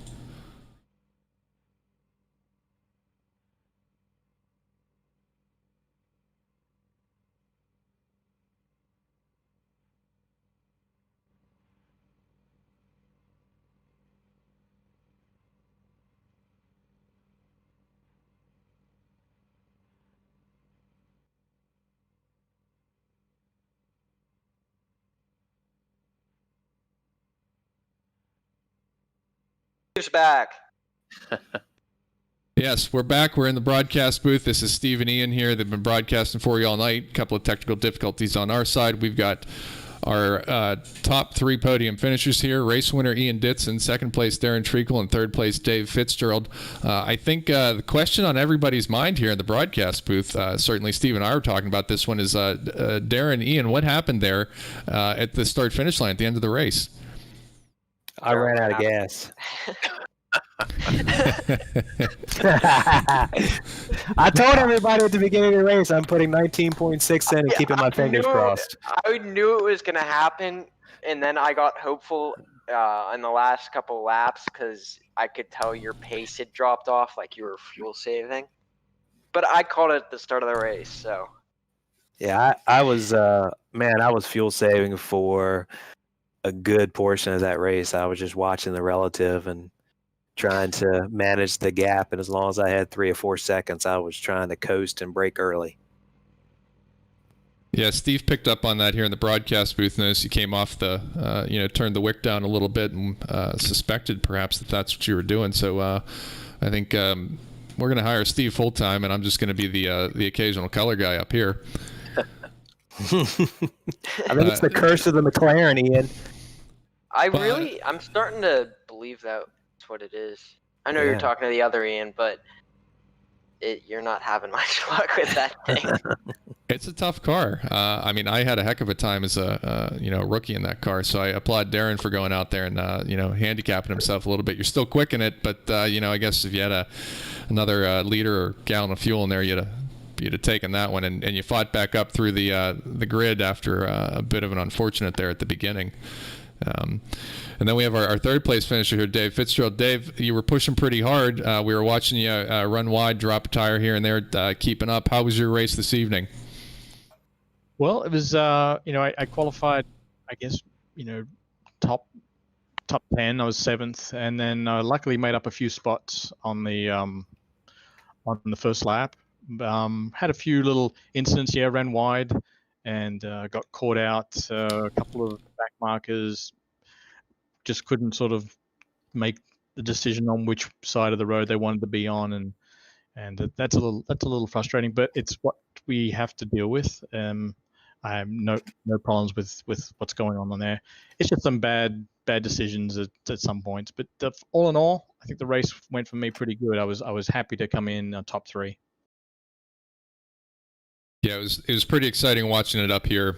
Steve and I watching you guys navigate through all that traffic, and obviously there was some collateral damage there. Particularly Reed Shannerbrook finished in 4th place, had a really great race with Jim Karamanis. Steve, we were watching that for the last 10 or 15 minutes of the race, I think. Yeah, it was an exciting battle. They were only about a half a second apart for probably 10 laps there at the end. Yeah, I was. I had a few laps we were nice and close until I think he had an off, or got caught up with traffic, and I was able to slip underneath him. But yeah, he's. I think he's been with us as his second race. He's pretty solid. Yeah, second race with us. I'm certainly impressed. We'll have to grab him sometime and see what his iRacing experience is, or if he just has a knack for it. Ian and Darren, we had a fun time sitting up here watching with you. It seemed like traffic was obviously an important factor in this evening's race, and as Darren mentioned there, obviously having enough fuel on board. Both were looking very, very quick. You learned at Summit. Yeah, both looking very quick in practice and qualifying there. And Ian, I understand you had your new pedals set up. How'd they treat you in this race? Good. It would help if I did practice time in the same settings that we use in the race. The track weather. temperature you were fighting? Yeah, that was my biggest struggle because I was doing practices in like evening sessions, and I did a 113.7 practicing by myself, and I couldn't manage that today. See, I'd mentioned to Steve that you had new pedals, and I thought I heard you say something about a 113, and Darren and Dave, I was told, keep that under absolute secrecy. Yeah. Obviously, Ian had the pace, though, and certainly made for a great race there up front. So, I heard spies say that I did a 13.3 or 4 last night in the McLaren. Really? In the McLaren. It's all weather settings, is what it comes It is, down to. yeah, and it's how much grip you have set on the track. Like I have my settings set up pretty high to where it's pretty grippy. Oh yeah. You know, that- so that it does help. definitely makes a difference. But it would have been hard to get. Honestly, at this track, it would have been hard to get a good, really good time in because of the traffic. Yeah, it's just they just come up so quickly. It's very hard to Yeah. deal with. And they shortened it to 20 minutes. That puts a little more pressure on you. Yeah, and I know Stefan got me in qualifying. I couldn't hit the time that I hit in practice. So, oh well. I think I only got about 2 or 3 clean laps in qualifying. I Yeah, had that a sounds plan. about I was right. going to run quali fuel. I was trying to get out early, and for some reason I was still way back in the pit lane, and I was You were stuck one of the behind that. last ones out, weren't you, Dave? It seemed that way, yeah. I was up to all my plans to get out there and get a clean track. It didn't work out at all. Yeah, because I was coming around for my first flying lap, and you were just coming out of the pits. Well, that might have been my second attempt at it because I ran into a few obstacles. Yeah, I know there's a bit of talk with the chairman of the league is perhaps having dedicated quality sessions per driver. Obviously makes it a bit more difficult up here in the broadcast booth, but that might be an interesting one to see if everybody can go out absolutely in course and see just how quick they can go and what the grid looks like after that. But yeah, as Steve and I were watching up here, traffic was ultimately the great equalizer this evening. Yeah, but when you think about it, we don't. Out in the real world, we don't get to do individual qualifying, so Exactly. It'd be I have nice. no issue. It'd be Yeah, it'd be very great, nice. but we don't have all night. Yeah, that's true. Make it like the old Formula One qualifying where you had your quali motor that was good for one lap at 22,000 RPM and see just how good you could go. Yeah. Well, it was an excellent. It was an excellent time up here in the broadcast booth. We're coming up on about 20 after 10, and I see there's a number of competitors over there in the lobby. Steve, final thoughts this evening on the race broadcast this evening? I thought it was a great race. Close racing from everyone. Everybody had to deal with the same lap traffic. I think Darren and Ian both at the front, so close at the end, and I think they both actually went off track once. So really just pretty equal the whole day. It was great. Yeah, it looked like you guys are having fun out there. Darren, I expect you're going to put another gallon in for the next race, and Ian and Dave, I'm sure you're going to be hoping that he forgets to put a gallon in next race. Oh, trust me, it is one hell of a blessing. I bet that it is. Yeah. All right. I think somebody put a hole in my tank, actually. Right. Sure. It was probably Ian. It had to be. I mean, I started third. I'd blame Stefan, maybe. He's not here. Sure, let's blame him. Exactly. You blame the guy that's not here. Ian Wisbin, I think they're going to kick me. McLaren's kicking me off the team again, so you might have to take over the reins. They want younger blood behind the wheel. Yeah, well, I'll get over on my sim and start practicing. I'm getting quicker the more seat time I get, and then I'll work my way up to that McLaren. But yeah, so I'll coordinate with Karen Manis and see when I can next get out there and race with you guys. But it's been a fun time watching you up here in the broadcast booth. Excellent drive from you all this evening. Thanks for giving the fans something exciting to watch out there. So Darren, Ian, congratulations on your win. Darren, tough luck on the fuel there. Dave, way to pull in that final place on the podium there. Enjoy that champagne over in the pub. One last thing before we go.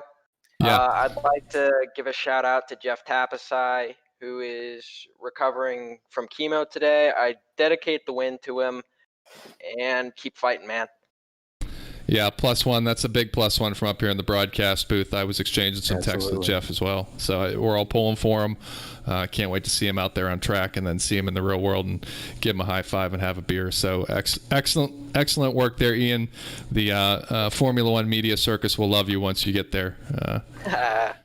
So, all right, gentlemen, thanks for a great race this evening. And then Steve and I are going to wrap up here in the broadcast booth and sign off for the evening. Thanks, guys. You do a great job up here. Thank you. All right. Thanks all. All right, Steve. Well, that's going to wrap it up for us here in the broadcast booth. I appreciate you joining me this evening. Will you be with us next week? Sure will. Where will we be? Well, pulling it up here on the stream, which I unfortunately turned off so you can't see, but we'll be at Barber Motorsports Park next week, which is going to be a new one for me. I have not a whole lot of knowledge about Barber, so I'm going to have to go home and do my homework, just like you did here with Thunderbolt, and we can bring our A game again, and I'll see about eliminating some of those technical difficulties. So next week, we'll be at Barber Motorsports Park. Great, exciting. All right, sir. Well, thank you for joining me up here in the booth. I'm going to sign off here in just a moment, and we'll catch up with you then next Tuesday. Awesome. All right, sir. All right, ladies and gentlemen, that'll do it for us here in the VRG Virtual Racing League with tonight's broadcast from New Jersey Motorsports Park, Thunderbolt. This is Ian Wisman with the VRG, and thanks to my co-host there, Steve Ficacci. We're going to sign off for this evening. And we'll catch you next week at Barber Motorsports Park Tuesday night starting at 8 p.m. Thanks, everybody.